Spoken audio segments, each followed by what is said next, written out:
সাল 1983।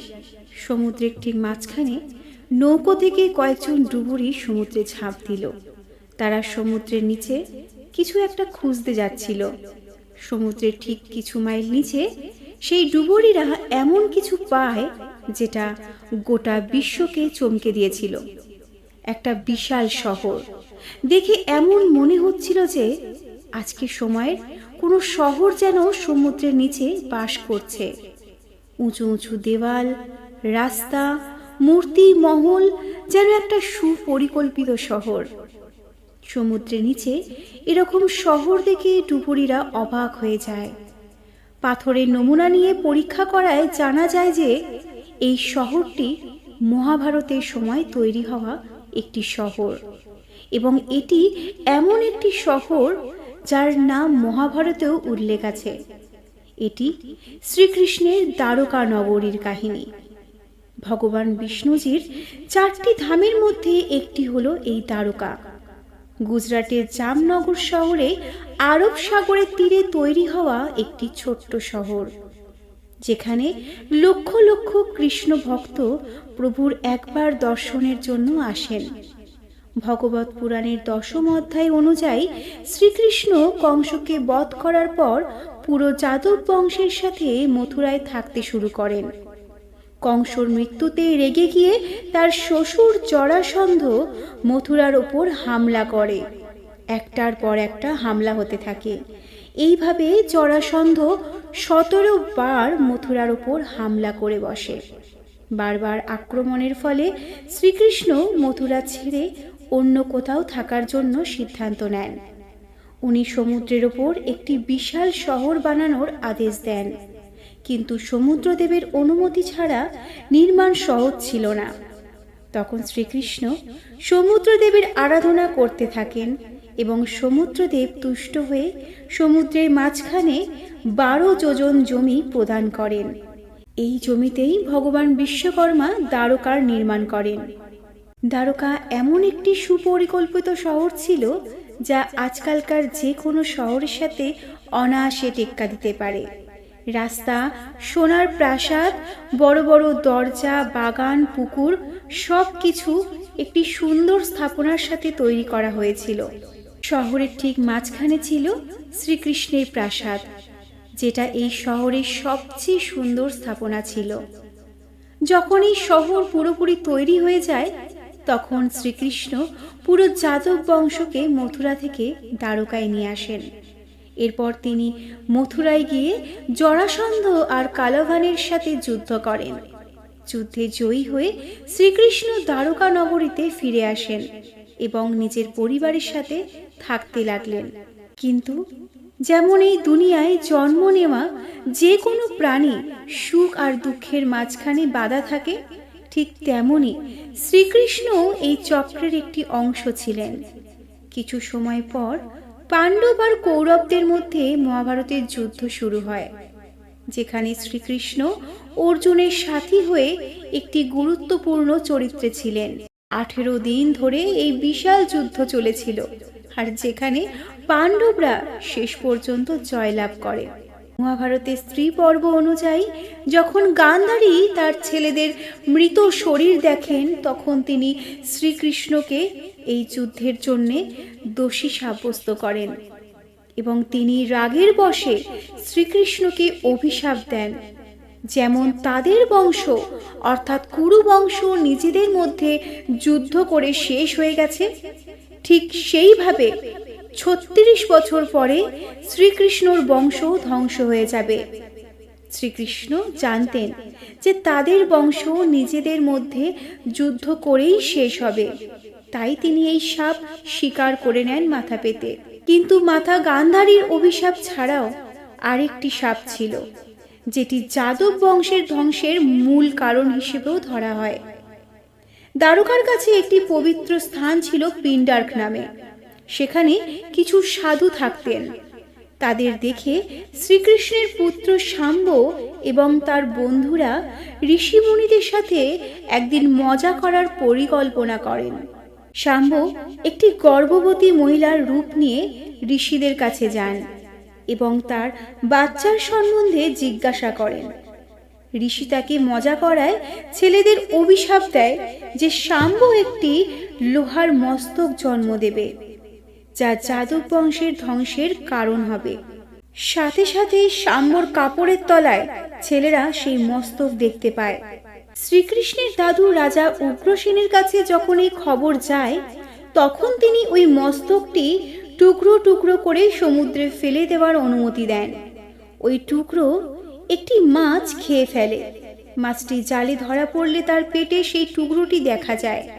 এক শিকারী ওই লোহার টুকরোটি বিষাক্ত তীর বানাতে কাজে লাগায়, কিন্তু টুকরো হয়ে যাওয়া সেই মস্তকটি কি করে যেন যাদব বংশের ধ্বংসের কারণ হয়ে দাঁড়ায়।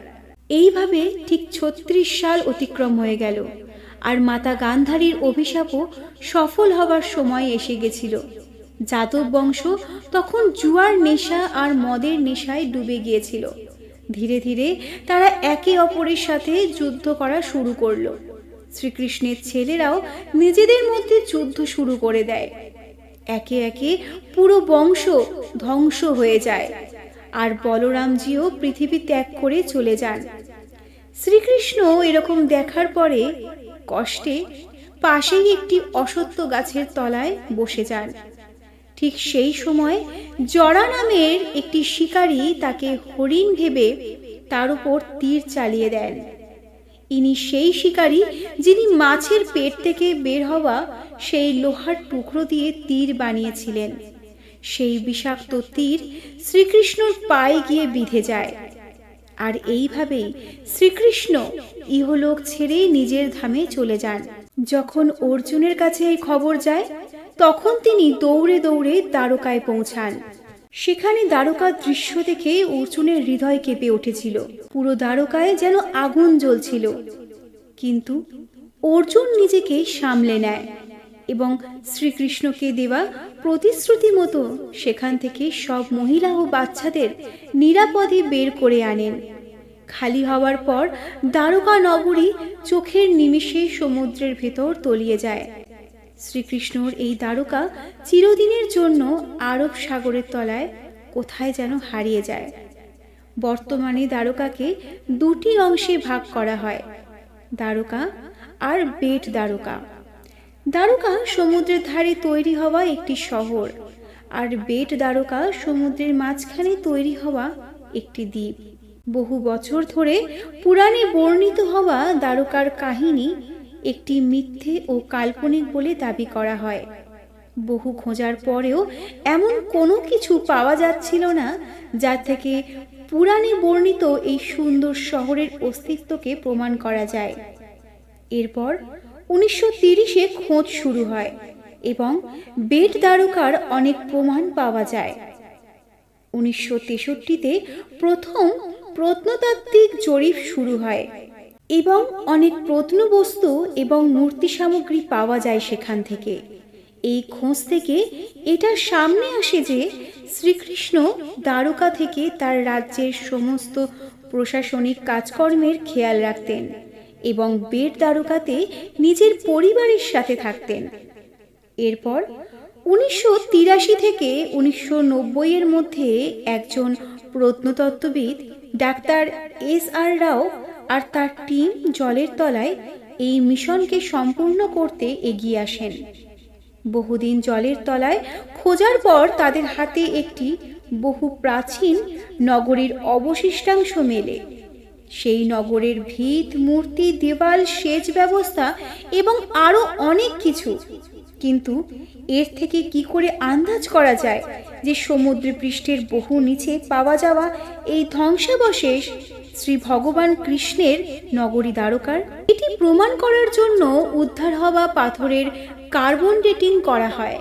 কার্বন ডেটিং এমন একটি প্রক্রিয়া যার মাধ্যমে একটি পাথরের সম্ভাব্য বয়সকে জানা যায়। ডাক্তার নরহরি আচার্য গ্রহ এবং গ্রহাণুর স্থিতি নিয়ে গণনা করে দেখেন যে মহাভারতের যুদ্ধ 3126 খ্রিস্টপূর্বাব্দে হয়েছিল। মহাভারতের হিসেবে দ্বারকার নির্মাণও মহাভারতের যুগেই হয়েছিল। আর পাথরগুলোর কার্বন ডেটিং করার পর জানা যায় পাথরগুলির যে বয়স বেরিয়ে আসে তা থেকে বোঝা যায় যে এই ধ্বংসাবশেষ মহাভারতের সময়কার। কিন্তু পাথর তো যে কোনো সময়কারই হতে পারে, তাহলে কিভাবে আমরা এটিকে শক্তিশালী প্রমাণ হিসেবে ধরে নিতে পারি? আর এর জন্য প্রত্নতত্ত্ববিদরা জলের তলায় এই নগরীর দৈর্ঘ্য মাপতে শুরু করেন। তখন বিস্ময়করভাবে ফলাফল আসে 108 মাইল, যা ভগবত পুরাণ অনুসারে এটা সেই মাপ যেটা সমুদ্রদেব ভগবান শ্রীকৃষ্ণকে দ্বারকা নির্মাণের জন্য প্রদান করেছিলেন। এরপর অর্থের অভাবে এই গবেষণা থেমে যায়, কিন্তু 2007-এ আর্কিওলজিক্যাল সার্ভে অফ ইন্ডিয়া এই গবেষণা আবার শুরু করে, এবং যেটা এখনো চলছে। একটি তত্ত্ব অনুযায়ী 3500 বছর আগে যে জমির ওপর দ্বারকানগর তৈরি হয়েছিল সেটি সমুদ্রের মাঝখানে ছিল, কিন্তু ধীরে ধীরে সমুদ্রতল বাড়তে থাকে এবং শ্রীকৃষ্ণের এই নগরী জলের তলায় চলে যায়। এখনো বহু মানুষ রামায়ণ, মহাভারত এবং ভগবান বিষ্ণুর অবতারের কাহিনীগুলোকে কুসংস্কার বলেই মনে করেন। কিন্তু শুধু দ্বারকাই নয়, এছাড়াও এমন অনেক আবিষ্কার আছে যা এটা প্রমাণ করে যে মানুষের অস্তিত্ব শুধু হরপ্পা, মহেঞ্জোদারোর সময় থেকে নয়, যা এর চেয়েও কয়েক হাজার বছর আগের। তো বন্ধুরা, ভিডিওটি ভালো লাগলে লাইক ও শেয়ার করুন, আর এরকম আরও না জানা তথ্যকে জানতে আমাদের চ্যানেলকে সাবস্ক্রাইব করে রাখুন। আপনাদের এরকম কিছু বিস্ময়কর তথ্য জানা থাকলে আমাদের মেল আইডিতে শেয়ার করুন। আমরা চেষ্টা করব এটিকে আমাদের চ্যানেলে প্রতিস্থাপন করার। ভালো থাকবেন, সুস্থ থাকবেন। রাধে রাধে।